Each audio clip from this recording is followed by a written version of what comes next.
Behold, I am the handmaid of the Lord. Let it be done to me according to your word. Luke chapter 1, verse 38.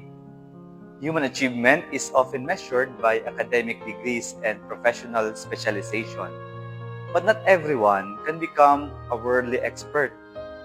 The gospel offers a different kind of specialization open to all to become experts in God. Unlike worldly expertise that earns titles and wealth, divine expertise leads to eternal life. To specialize in God, in a sense, requires neither degrees nor brilliance, only the three-letter word, Y-E-S, yes.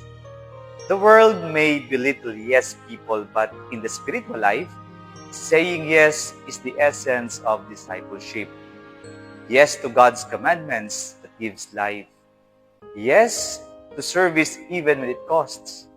Yes to love even when forgiveness feels unnatural. This path is not easy, but it is simple, a continual ascent of the heart. Yes, Lord, I choose you. Yes, Lord, I obey. Yes, Lord, I surrender. Make me an expert in you. And let this be our daily prayer. Yes, Lord, I come to do your will. Let it be done to me according to your word.